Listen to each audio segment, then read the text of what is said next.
এখানে migration on একটা হ্যাঁ বা না একটা অপশন আছে, ঠিক আছে? ওই অপশনটা হ্যাঁ করে দেবা।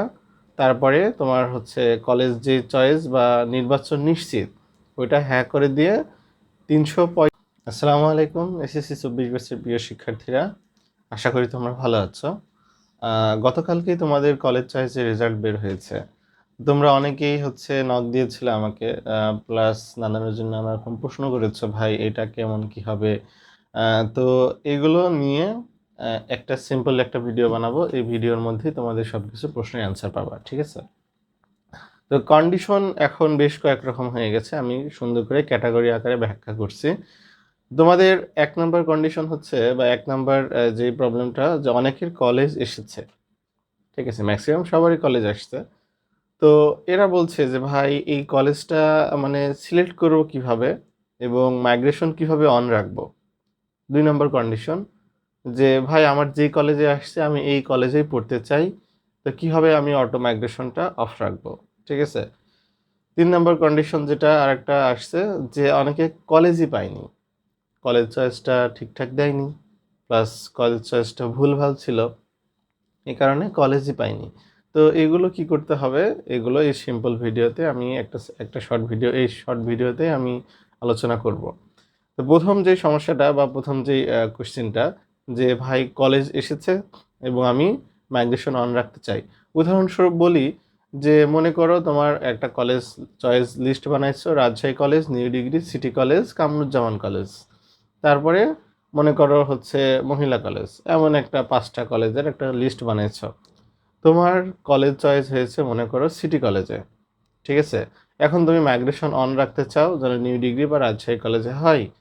তখন তুমি কি করবা, সরাসরি একটা ছবি দেখাচ্ছি, দেখো। এই যে এইখানে যে নির্বাচন অপশন আছে, ওয়েবসাইটে নির্বাচন অপশনে যাবা, এখানে গিয়ে দেখতে পাবা যে এখানে মাইগ্রেশন অন একটা হ্যাঁ বা না একটা অপশন আছে, ঠিক আছে? ওই অপশনটা হ্যাঁ করে দেবা।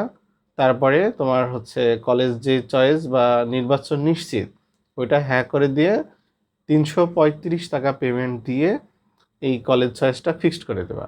কলেজ কনফার্ম করবা, অবশ্যই নিশ্চিত করবা। তাহলে যাদের কলেজ এসেছে এরা আগে কলেজ নিশ্চিত করবা, অটো মাইগ্রেশন অন করে, ঠিক আছে? তাহলে তোমরা তোমাদের কলেজ লিস্টের উপরের দিকে মাইগ্রেশন হবে, ঠিক আছে? তো এটা একটা গেল। আরেকটা হচ্ছে যে তুমি সিটি কলেজেই পড়বা, যে কলেজ হয়েছে সেই কলেজেই পড়বা, তাহলে কি করতে হবে, কলেজ নিশ্চয়ন করবা এবং ওই মাইগ্রেশনটা হ্যাঁ এর জায়গায় না করে দেবা। সিম্পল, ঠিক আছে? আচ্ছা, আর যাদের কলেজ আসেনি, তাদের কলেজ চয়েসে দেওয়া ভুল ছিল, ঠিক আছে? তা অনেকে আমার সাথে পার্সোনালি যোগাযোগ করেছে যে ভাই আমার তো কলেজ আসেনি। তো আমি জিজ্ঞেস করলাম, দেখি কলেজ লিস্টটা দেখি। কলেজ লিস্ট দেখে বোঝা যাচ্ছে ওর ওর মার্কের জন্য বা ওর যে জিপিএ, ওর জন্য ওই কলেজ আসবে না। সিম্পল, ঠিক আছে?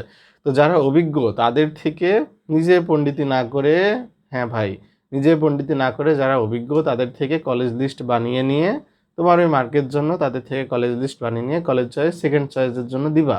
ওকে? তো পরবর্তীতে দ্বিতীয় পর্যায়ে যে রেজাল্ট আসবে ওই রেজাল্টে ইনশাল্লাহ তাহলে কলেজ চলে আসবে, ঠিক আছে? তাহলে আবার বলি, যে যাদের কলেজ আসছে তারা অবশ্যই 335 টাকা পেমেন্ট দিয়ে তোমরা হচ্ছে অটো মাইগ্রেশন হ্যাঁ করে এই কলেজ নিশ্চয়ন করবা, ঠিক আছে?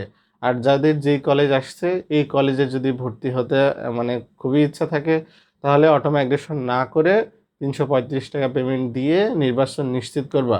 অবশ্যই কলেজ কনফার্ম করবা, ঠিক আছে?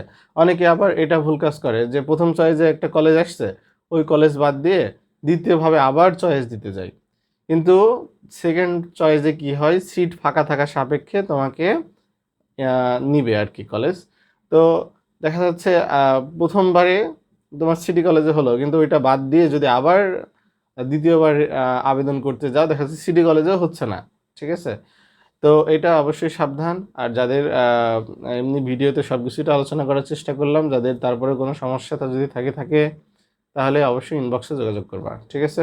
ওকে, তাহলে আজকের মতো এখানেই, খোদা হাফিজ।